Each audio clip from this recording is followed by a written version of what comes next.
ปากมันไว้แล้ว2 เสียงกับ30 เสียงที่เอาอันใด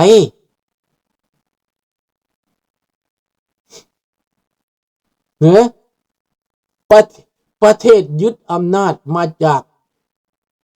มากที่สุดในภูมิภาคนี่จะหวังอะไรโอ้ก็หวังสิทำไมไม่หวังถ้าเปลี่ยนใจรู้สึกแล้วก็เอาสิร่วมมือกันสิเขาเทียนอย่างใดถ้าประชาชนเบิดประเทศบ่เอาแล้วนะรีแจ็คทิมเบิดแนวนั้นนะเอาแนวใหม่เบิดเอาแนวมันเจริญเจ้าก็เอาได้พอเจ้าเหตุได้อยู่ดิเจ้าประท้วงได้อยู่ดิเจ้าเคลื่อนไหวได้อยู่ดิแต่พวกเจ้าหักปิดอยากเอาแต่พวกตัวเองคันว่าพรรคใดก็เอาแต่พรรคใดเอาแต่พรรคพวกตัวเองบ่เอาประชาธิปไตยขึ้นแม่นประชาชนที่ไม่รู้อีโนอีเน่นั่นแหละบ่จักนะขอโทษเด้อพี่น้องเด้อว่าความจริงไปโพดมันอยู่ในมือของพวกประชาชนนั่นแหละถ้าประเทศไทยเอาได้นะมันเป็นโอกาสแล้วนะเป็นโอกาสเลยนะเขาสิคัมแบ็กมานี่นะเป้าหมายของเขาเขมรลาวเวียดนามเป็นประชาธิปไตยนี่เรียกประเทศไทยไม่ต้องให้อเมริกามาเกี่ยวข้องเราทำเองได้เราเป็นประชาธิปไตยได้แน่นอนลุงเชื่อในคุณภาพลุงเชื่อในความสามารถอันนี้ลุงว่าเปิดเผยแล้วได้บัดนี้เปิดใจแล้วได้นี่นะเปิดใจแล้วเด้อนี่ว่านี่นะแต่ทำไมไม่เอาสักทีขยุขยะอยู่นั่นแหละตอนนี้เป็นโอกาสแล้ว 100% เลยกวาดเรียบเป็นรัฐบาลตึงมาเปลี่ยนแปลงระบบทุกอย่างให้มีประชาธิปไตยเคารพสิทธิมนุษย์ปฏิบัติตามหลักการสากลทุกอย่างลูกสิมอบให้เบิดหัวใจนี่เอาให้เบิดสิมอบให้เบิดหัวใจนี่บ้านอีแม่นี่นะ นะสาธุเด้อขอให้มีสิ่งศักดิ์สิทธิ์ช่วยลูกแน่ให้บ้านอีแม่คอยเป็นตัวอย่างแน่เด้อเอาคือมวยไทยนี่แม่ฟาดมันลดแม่เอาทั้งเข่าทั้งศอกใส่รถแม่แต่มวยไทยก็ยังเก่งเด้กีฬาก็ยังเก่งเด้ตีบานก็ยังเก่งเด้วอลเลย์ผู้หญิงไปตีอยู่ไสก็ชนะอันนี้ก็เฮ็ดได้ถ้าเข้าใจแล้วได้หมดแต่ตอนนี้ทำท่าว่าอันนั้นก็บ่ได้อันนี้ก็บ่ได้บ่ได้แล้วบ่อยากเฮ็ดฮู้อยู่ก็บ่อยากเฮ็ดที่เว้าหยังยากไม่สำคัญว่าฟังเบิ่งแล้วว่าผู้ใดสิเปลี่ยนแปลงนั่นน่ะนโยบายเปลี่ยนแปลงคันว่าเปลี่ยนแปลงแล้วเอาพวกนั้นแหละผู้ใดสิเปลี่ยนแปลงคันผู้ใดบ่อยากเปลี่ยนแปลงบ่ต้องเอาลุงก็บ่จักว่าสิเชื่อพรรคใดดอก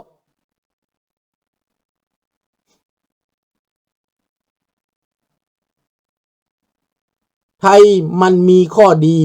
คือไปข้างหน้าเลย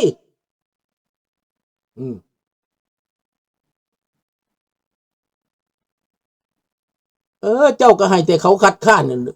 คันบ่คิดใหม่คือลุงเว้านั่นยามใดก็สิมาลุกใหม่อยู่เรื่อยบ่ได้เด้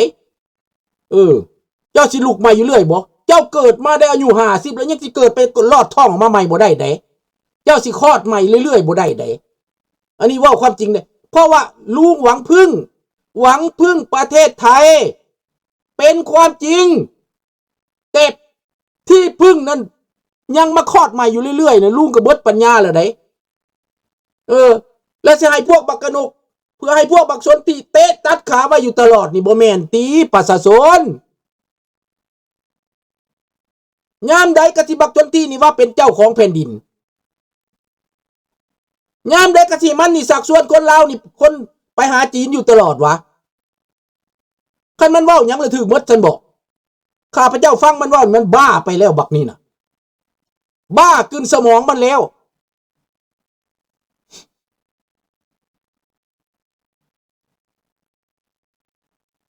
ประเทศตัวใดลุงบ่ซอโกงคืออเมริกามาญาติเอาเมเนซุเอลาแม่นไผสอนเจ้าวิเซอร์เจ้าเรียนจากโรงเรียนใดอเมริกามันญาติเอาเวเนซุเอลาถามนี่คนเวเนซุเอลา เขาอยู่ในอเมริกาเขาสนับสนุนในประธานาธิบดีทำซอยเขาเตะก้นบักมาดูโรลากคอมาขึ้นเข้าคุกเขาบ่ได้ญาติเอาดอกอเมริกาบ่ยังญาติเอาดอกเวเนซุเอลาเขาบ่ต้องการดอกเขาต้องการทุนของเขาเงินของเขาเท่านั้นเจ้าไปญาติเอาของเขาเลยเจ้าบ่บึ้งบ่คือลุงเว้านั่นแหละสมมุติว่าเจ้าไปญาติเอาปตท.และเขาสู้คดีอันนี้เขาสู้บ่ได้คดีก็เป็นเจ้าศาลก็เป็นเจ้าเขาสู้บ่ได้เขาก็ฟาดเจ้าแบบนี้แหละมือหูมือตาแน่ยอมจันบอกโง่ทั้งคันว่าที่ว่าของโตแหละโตไปสมบัติเป็นของโตแต่ต้องถูกยากเบิดประเทศบ่เจ้าก็เบิ่งแหน่วิเซอร์ตามือแหน่หูมือแหน่เฮียนหูแหน่สลาดแหน่คันว่าบ่ปกป้องเรื่องส่อโกงประเทศใดบ่มีส่อโกงโอ้คันสั้นก็เป็นโจรกันเบิดบ้านตีพวกเจ้าน่ะคู่บาก็เอาเมียได้ไดคู่บาก็ตัวเอาเงินคนได้ไดผู้น้ำก็กอบโกยได้ไดผู้น้ำก็สีลูกไผ่ได้ขอโทษหมอนี่ก็เกิดมาต่างเว้ยวิเซอร์เจ้าไปเรียนมาจากโรงเรียนใด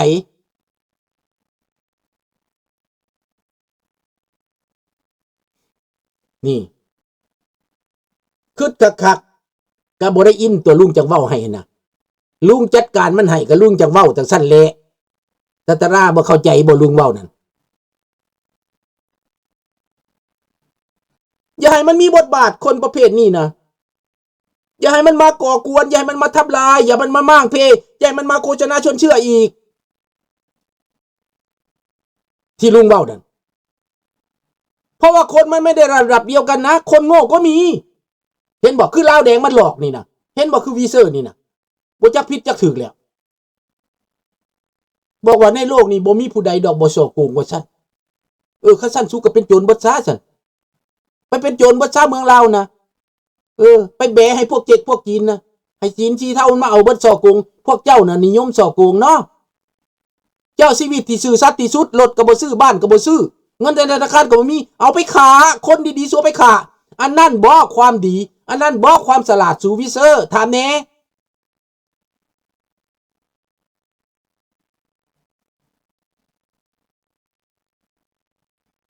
พรรคใดก็ได้ลุงบ่ได้เกี่ยวกับเรื่องพรรคแล้วก็บ่ได้ตายตัวเรื่องพรรค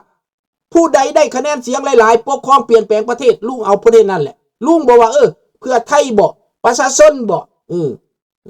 ลุงบ่ได้ว่าลุงบ่ได้ว่าตายตัวได้พรรคใดก็ได้ที่เดินทางเพื่อประชาธิปไตยเดินทางเพื่อเปลี่ยนแปลงในภูมิภาคนี้ตบมือให้จบเพราะนั้นลุงบ่ได้ตายตัวนำว่าพรรคการเมืองไหนเนอะขึ้นมาเปลี่ยนแปลงอย่างเท่าท่านี่ลุงก็เอาตอนนี้แหละเอาตอนเราจัดการนี่แหละเอาตอนเราใจกล้าแนวอื่นบ่เกี่ยวตอนเราจัดการให้นี่แล้วยืมมือเท่าท่านี่แหละเอาเลยพ่อตู้ตอนนี้น่ะเจ้าจัดการเผด็จการให้ค่อยแหน่เรื่องส่วนตัวของเจ้าภายในประเทศของเจ้าค่อยบ่เกี่ยวข้องเด้อค่อยบ่เกี่ยวข้องจัดการโลดแต่เจ้าจัดการเผด็จการให้ค่อยนี่นะค่อยตบมือให้ค่อยอยากเห็นบักมาดูโรค่อยอยากเห็นบักอาญาตุลอค่อยอยากเห็นบักกิมค่อยอยากเห็นบักลาวแดงบักสอนไส้บักทองรุ่นเจ็ดโรยเห็นบ่ล่ะ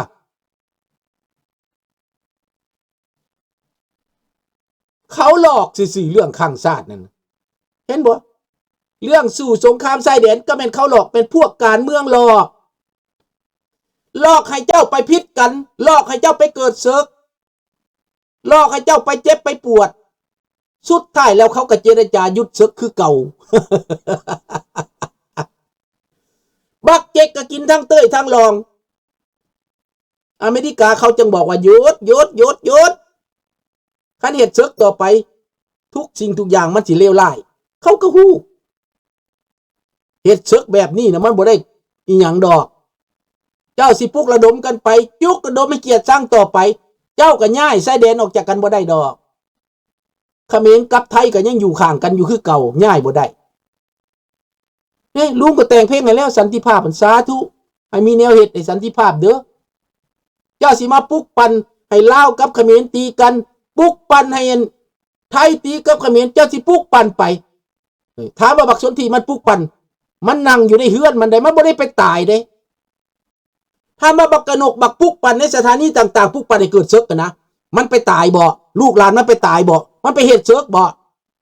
สบายดีน้องธนพร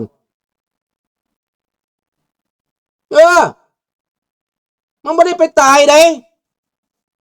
ข้างชาติแนวมันแมนนั่นโอเคแต่ว่าถ้าเกิดเสือกแบบไส้แดงนี่ลุงขั้นเขามาลูกล้านเอาอยู่แล้วมาตีเฮาน่ะเข้าประเทศยึดเอาอำนาจนั่นน่ะวายคอยอยู่กันได้คอยกระสิบนังอยู่ซื่อได้คอยสิเมื่อสมัครเป็นทหารช่วยพี่น้องไทยได้คอยจะไปเป็นทหารอยู่บ้านแม่คอยได้คอยจะไปเสียเลือดเพื่อปกป้องประเทศไทยคือกันได้เห็นบ่สมมุติว่าเวียดนามมาตีสมมุติประเทศจีนมาตีลุงขอสมัครเป็นทหารนำคนไทยนี่นะสู้เพื่อปกป้องแผ่นดินไทยเพราะว่าเป็นประเทศที่ให้เข้าให้น้ำคอยกินย่ำคอยเป็นอพยพมาเป็นประเทศที่ให้คอยบ่ล่มบ่ตายให้คอยตลอดปลอดภัยได้มาฮอดประเทศที่3คอยขอตอบแทนบุญคุณแผ่นดินไทยบ้างนะ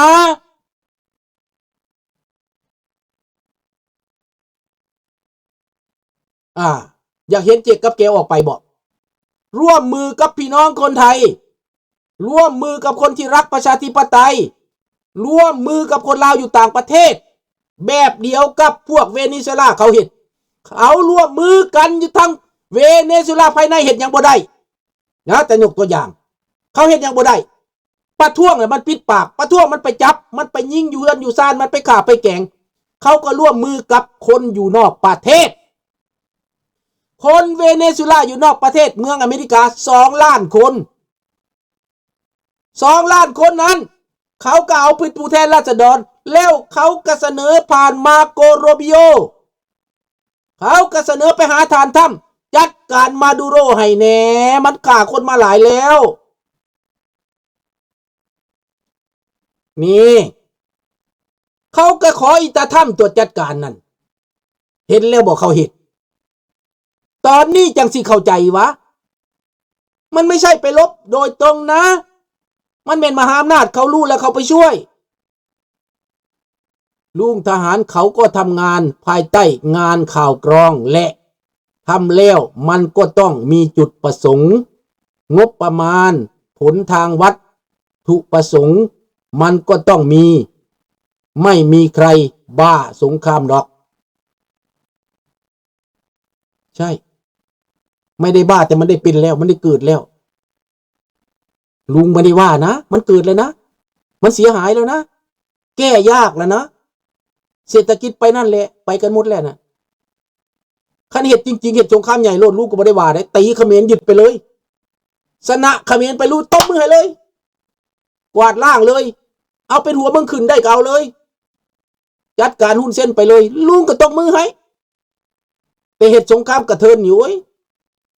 มันบ่ได้ไดมันตายไดพี่น้องมันตายซื่อๆไดพี่น้องอยู่ในประเทศลาวลุงเห็นผีเห็นดีผู้ใดให้เป็นรัฐบาลที่ดีสุดในปัจจุบันให้ถามในลุงสุนทราบ่มีจักคนผักอันนี้นะผักอันนี้มันผีตัวเดียวบ่เห็นจักคนพวกอยู่ในผักหันลุงบ่เห็นจักคนว่าสิเป็นคนดีขั้นทานคำเผยปานมาเลยท่องกับบ่มีอำนาจไปแล้วและผู้ใดสิเป็นคนดีพวกนี้เป็นหุ่นเสื้อให้แก้วเบิดวิเซอร์แล้วสิว่าเท่าใดก็เป็นผักอันเดียวหั่นน่ะ